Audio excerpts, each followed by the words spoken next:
Beri nama pedang ini Naga Puspa. Selamatkan dia. Jangan sampai jatuh ke tangan pendekar berwatak jahat.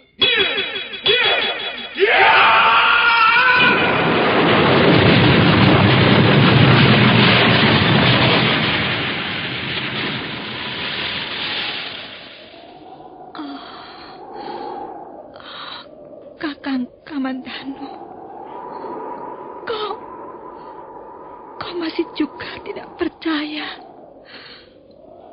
bahwa aku mencintaimu. Mesin.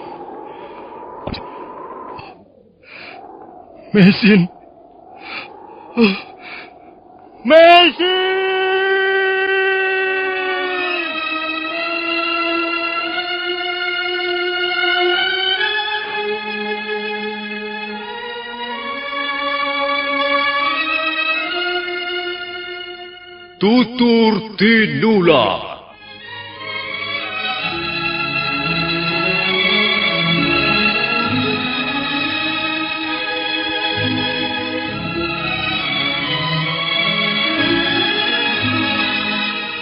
Sebuah sandiwara radio serial, produksi Sanggar Cerita dan Teater Sanggar Prativi. Sebuah kisah dengan latar belakang sejarah runtuhnya Singasari dan berdirinya Kerajaan Majapahit.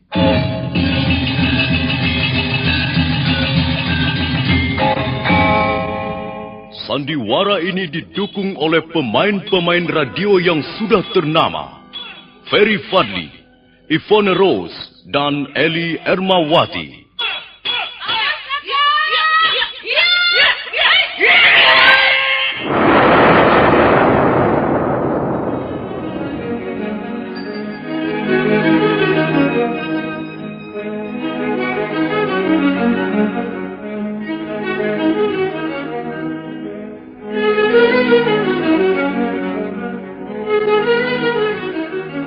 Cerita ini ditulis dan disusun oleh S. Tijab.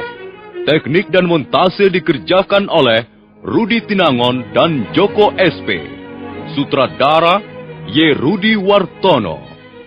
Kali ini mengetengahkan episode ketiga dengan judul Daun-Daun Bersemi Lagi.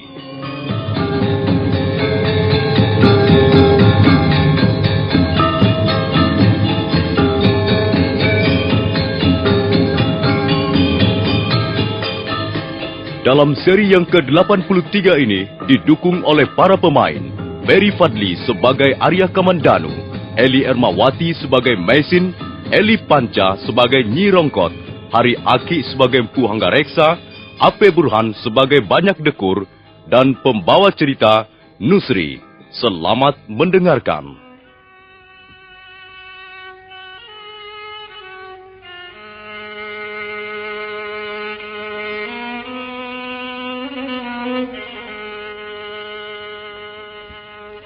Arya Kamandanu kesal karena tahu bahwa Mesin masih terus mengenang almarhum suaminya. Karena kesal, dia sempat mengeluarkan kata-kata yang sedikit kasar di depan wanita itu. Iya, memberi nasihat memang mudah. Sama mudahnya dengan membalikkan telapak tangan kita sendiri. Jangan putus asa. Kau harus berusaha. Kau harus mencoba. Kau harus begini atau begitu. Kakang, walaupun bagaimana, kita harus mau mendengarkan nasihat-nasihat yang baik. Kalau pikiran kita sedang kalut, jiwa kita sedang gelap, hanya nasihatlah yang sebenarnya yang kita butuhkan. Omong kosong. Kau sendiri bagaimana? Kau hampir seperti orang sinting ketika suamimu meninggal. Dan sampai sekarang pun kau masih terus mengenangnya. Kau masih terus mengingat-ingat orang yang sudah tidak ada. Bahkan dia masih terus kau hadirkan dalam hatimu, dalam angan-anganmu. Kau dekap, kau peluk dia dalam mimpi-mimpimu. Dan sebentar-sebentar kau selalu menyebut namanya. Lo. Nah, maukah kau mendengar nasihatku? Maukah kau mengikuti jalan pikiran orang yang waras? Sudahlah, Kakang. Jangan lagi bicara soal itu. Tidak. Kita harus bicara soal ini sampai selesai. Kumohon hentikan sampai di sini, Kakang. Tidak. Kita akan terus bicara sampai puas. Kau kejam sekali. Kau pun tak kalah kejamnya dengan apa yang kulakukan. Sekarang kalau aku bertanya mengapa kau masih terus mengenang suamimu. Nah, apa jawabmu? Sudahlah, Kakang. Hentikan. Kau harus menjawabnya. Tidak. Aku tidak bisa menjawabnya. Aku tidak akan pernah bisa menjawabnya, Kakang. Ampunkan aku. Suruhlah aku melakukan apa saja. Tapi jangan kau suruh menjawab pertanyaan seperti itu.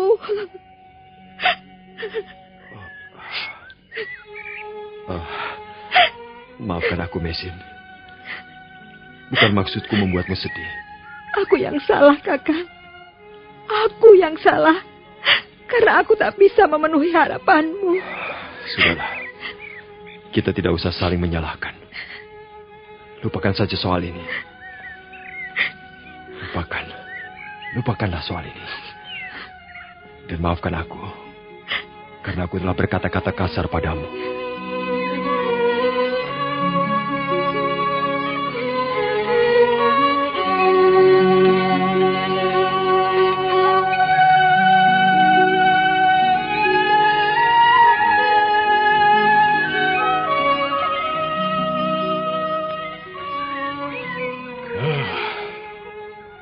Bagaimana perkembangan anak itu, Nyi? Ya, bagaimana lagi, Gusti? Nampaknya memang Angger Kamandanu menyukai Nona Mesin. Itu yang tidak kuinginkan, Nyi. Memang susah, Gusti. Kalau si anak mau mendengar dan menuruti kata-kata orang tua, sebenarnya tidak ada yang susah. Tapi kalau dia berkutul, maunya sendiri, jadinya ya susah. Semuanya susah. Coba saja pikir. Menyukai wanita asing yang tidak ketahuan orang tua maupun sanak keluarganya. Apa itu bagus? Itu kan sama saja dengan menyukai wanita jalanan. Apa tidak membuat malu kalau sampai anakku bergandengan tangan dengan wanita semacam itu? Apa kata orang nanti? Wah, itu putranya Empu Anggareksa sudah tidak laku. Makanya main comot wanita jalanan. Bukankah hal ini bisa mencemarkan nama baikku, Nyi? Maaf, Gusti. Dalam hal ini, hamba kurang sependapat dengan Gusti. Sekali lagi, mohon maaf. Kurang sependapat bagaimana, Nyi? Menurut hamba, Nona Mesin tidak dapat disamakan dengan wanita seperti itu. Hamba tahu dia berwatak baik. Iya, tapi orang-orang akan menilai lain, Nyi. Bukan di situ masalahnya. Kalau seorang laki-laki mau kawin, maka dia itu harus memilih calon istrinya itu baik-baik. Tidak sembarangan saja. Di mana rumahnya? Siapa nama orang tuanya? Apa dia berasal dari keluarga baik-baik?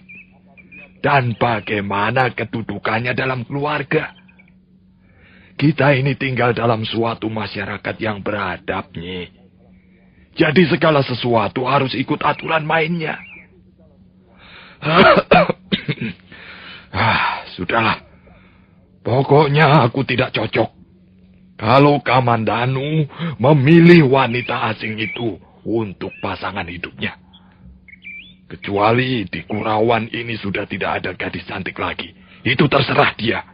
Ya, persoalan Angger Kamandanu ini harus segera diselesaikan, Gusti.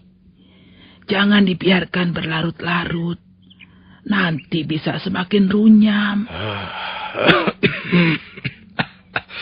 Ya. Benar, Nyi.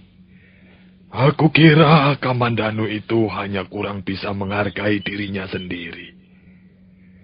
Kalau dia mau menengok kiri kanan sedikit saja, banyak gadis Kurawan ini yang bersedia menjadi pasangannya. Iya, benar Gusti. Kemarin saja waktu hamba pergi membeli bumbu dapur, banyak gadis yang menanyakannya. Itulah. Malah ada yang menitipkan salam segala. Sungguh, Gusti. Tapi di antara gadis-gadis cantik di Kurawan ini, hanya ada satu saja yang kuanggap cocok sekali menjadi pasangannya. Kau kenal Ki Banyak Dekur, bukan? Oh iya, Ki Banyak Dekur yang halaman rumahnya dipagari pohon bambu wulung. Ya, betul nih. Ki Banyak Dekur itu sahabatku sejak kecil. Bukankah dia mempunyai anak seorang gadis yang berangkat remaja? Iya, benar Gusti. Kalau tidak salah, namanya Sariti. Ya, namanya memang Sariti. Bagaimana pendapatmu, Nyi? Apakah dia itu cocok menjadi pasangan Kamandanu? Cocok sekali, Gusti. Sariti anaknya manis dan hatinya baik. Tapi ya entahlah bagaimana dengan Angger Kamandanu. Kalau dia tidak menyukai Sariti, berarti dia itu orang goblok. Dan kalau dia masih memilih wanita asing itu, berarti dia itu sudah gendeng, sinting.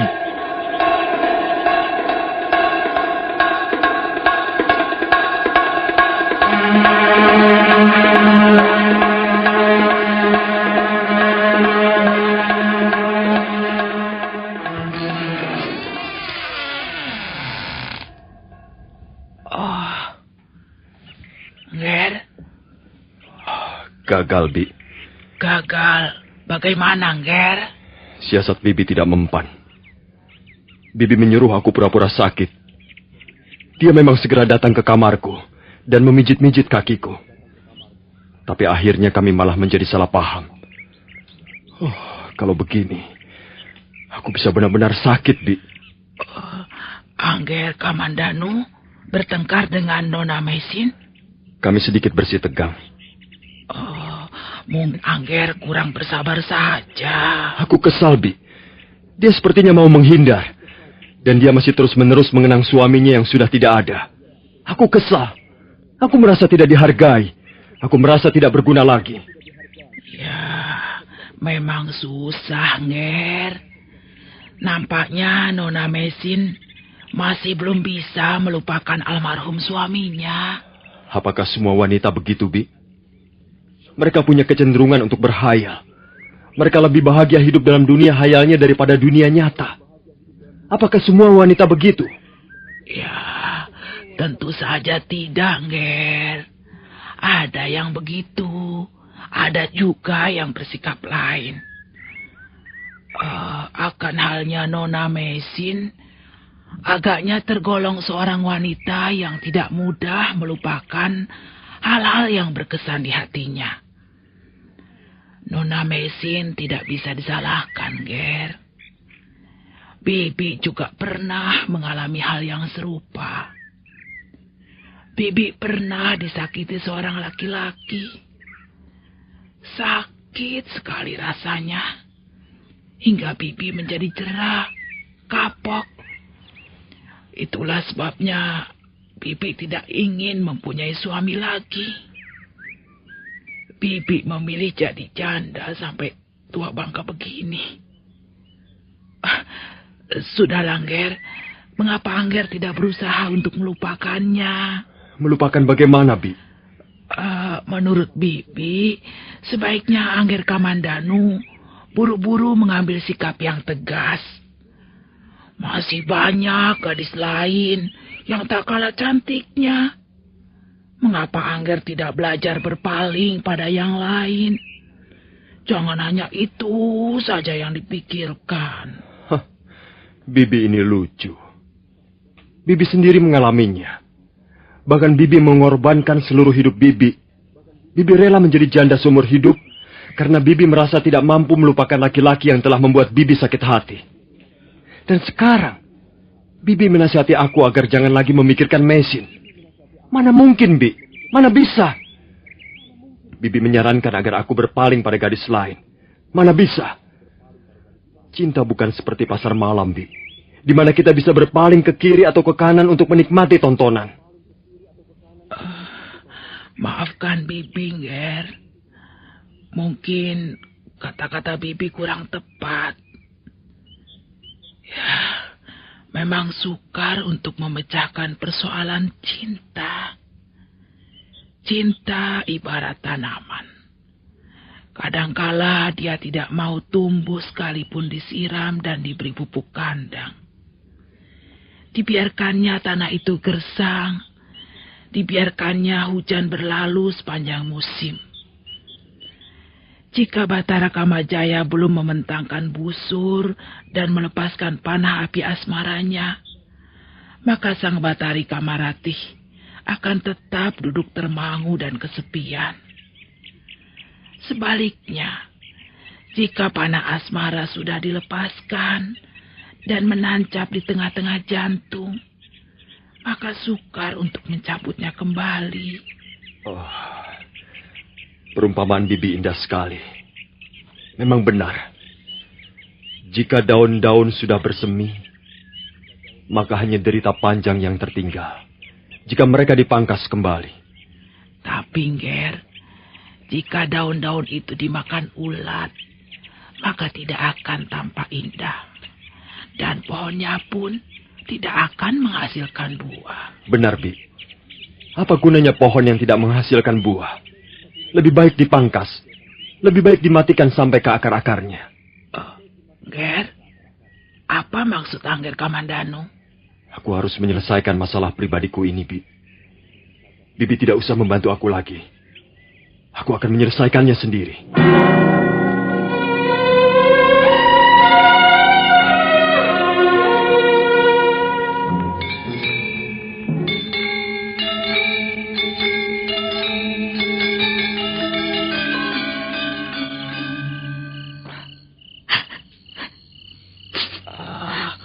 Sudahlah, Nona Mesin. Jangan terlalu dipikirkan. Nanti malah jatuh sakit.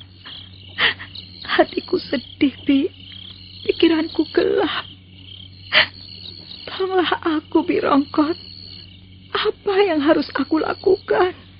Nona harus sabar dan tabah. Bibi juga seorang wanita.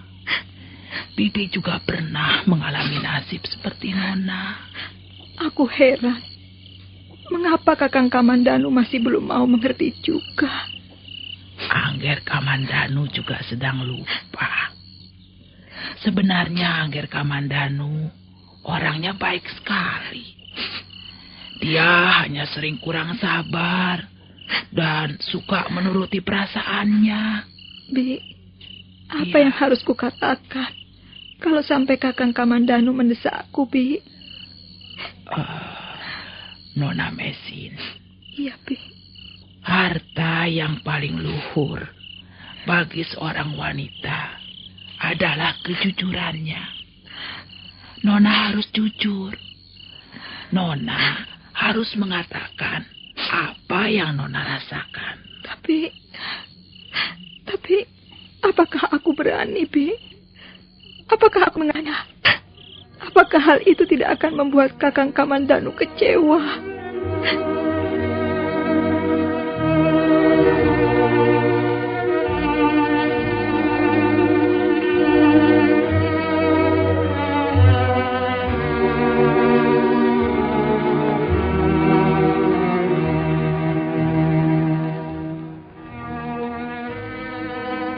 Mesin? Iya, Kakang. Kau lihat, pohon yang tumbuh di sepanjang tepi padang ilalang ini. Di awal musim penghujan ini, nampak daun-daun bersemi. Daun-daun pohon yang bersemi akan menerbitkan suatu pemandangan yang indah, Kakang. Belum tentu. Bukankah warna hijau pupus daun itu sangat nyaman untuk dipandang, Kakang? Barangkali begitu, kalau mereka dilihat dari kejauhan. Aku curiga daun-daun itu banyak ulatnya. Dan daun yang banyak ulatnya tentu akan kering dan berwarna kuning. Mereka tidak indah lagi dan harus dipangkas sebelum menjalar kemana-mana, merusak yang lainnya. Oh, Kakang Kamandanu. Aku tahu kemana arah pembicaraanmu. Bukankah tunas-tunas cinta yang kau ibaratkan daun-daun itu? Mesin, Iya, Kakang. aku tahu bahwa harapan yang didambakan setiap orang belum tentu berhasil diraih. Walaupun sakit, tapi kegagalan itu biasa terjadi. Di sini, di tepi padang ilalang ini, aku pernah mengalami kegagalan. Dan sekarang aku sudah bersiap-siap untuk mengalami kegagalan yang kedua kalinya. Kita tidak ada perlunya merahasiakan hati kita masing-masing. Marilah kita membuka diri. Dan setelah itu persoalan akan kita tutup sampai di sini. Apa sebenarnya yang kau inginkan dariku, Kakang? Ketegasanmu. Kesungguhan hatimu. Ketegasan yang bagaimana? Katakanlah. Katakanlah bahwa kau tidak mencintai aku. Dan selesailah sudah persoalan kita. Tidak akan ada lagi ganjalan dalam hati. Tak akan ada lagi unek-unek. Tak ada lagi buih-buih harapan yang indah. Tak ada lagi angan-angan yang tinggi. Pada akhirnya aku tuh harus terbangun. Dan buyarlah mimpi-mimpiku tentang kecantikanmu, tentang kesetiaanmu, dan kelembutan hatimu. Mengapa kau diam? Aku tidak bisa mengatakannya, Kakang. Tak perlu kau takut akan mengecewakan aku, Mesin. Katakanlah saja. Tidak perlu dengan kalimat panjang. Cukup satu baris. Aku tak bisa menerima cintamu. Aku tak bisa mengatakannya. Aku tak bisa. Kau harus bisa. Jangan memaksa aku, Kakang. Kumohon jangan memaksa aku. Baik. Kalau begitu aku bisa mengambil kesimpulan bahwa kau memang tidak bisa menerima pernyataan cintaku. Oh, Kakang. Mengapa kau masih juga belum memahami keadaanku? Mengapa kau menyiksa aku dengan cara sekejam ini? Seharusnya kau tahu. Suamiku belum lama dikuburkan. Barangkali kuburannya pun masih hangat. Mesin, persoalan ini adalah persoalan kita. Persoalan orang-orang yang masih hidup. Almarhum suamimu sudah tenang di alam kuburnya. Dia tidak terlibat lagi dalam urusan-urusan dunia. Tapi aku belum bisa melupakannya. Apakah aku harus membohongi hati nuraniku sendiri? Baiklah kalau begitu. Mari kita pulang. Dan jangan lagi mengungkit-ungkit soal ini. Persoalan kita selesai. Tunggu, Kakang. Tunggu apa lagi? Mari kita pulang. Apakah kau tidak mau memberiku kesempatan untuk berpikir? Sekarang ini hatiku masih kalut. Aku belum bisa berpikir jernih. Berilah aku kesempatan untuk merenungkannya, Kakang. Arya Kamandanu mengurungkan langkahnya dan segera berbalik ke arah Mesin. Dia lalu menghampiri wanita di depannya yang sibuk mengusap air matanya. Dia menjamah pipinya dan mengusap air mata yang meleleh di pipi yang halus lembut itu. Kemudian, setengah tidak sadar, dia memeluk tubuh Mesin, memeluk seerat-eratnya. Mesin. Baiklah. Kau kuberi kesempatan untuk merenungkan masalah ini. Terserah kapan kau akan memutuskannya. Aku akan menunggu dengan sabar. Dan maafkan aku. Aku telah bersikap kasar padamu. Oh, Kakang Kamandanu. Kau memang orang yang baik. Sangat baik. Mungkin suatu ketika aku akan bisa mencintaimu. Tapi untuk sekarang ini, hatiku masih tertutup. Tertutup untuk siapa saja.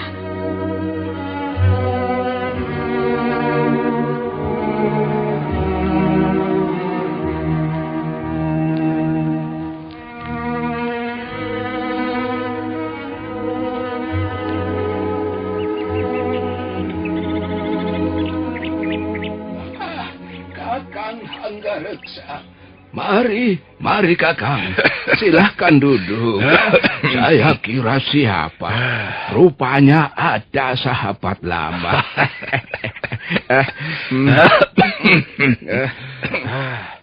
Kau tidak sibuk hari ini, Adi Banyak Tekul. Wah, biasa-biasa saja, Kakang.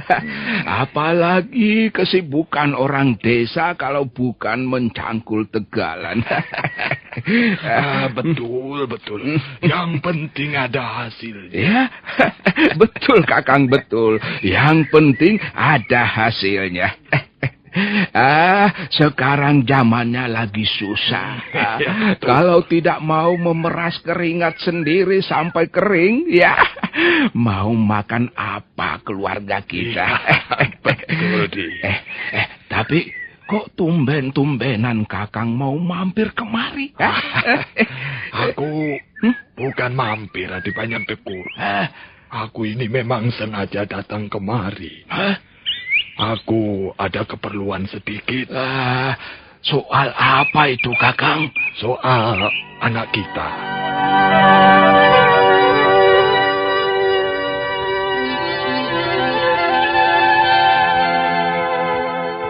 Banyak Dekur adalah seorang warga desa Kurawan juga. Dulu, pada waktu masih kecil, dia pernah menjadi sahabat sepermainan dengan Empu Hanggareksa. Nah, para pendengar sekalian, bagaimana kisah selanjutnya? Apa yang akan dibicarakan oleh Banyak Dekur dan Empu Hanggareksa tentang anak mereka? Dan bagaimana dengan Arya Kamandanu dan Maisin? Apakah cinta Arya Kamandanu akhirnya harus bertepuk sebelah tangan? Silakan mengikuti seri berikutnya. Sampai jumpa.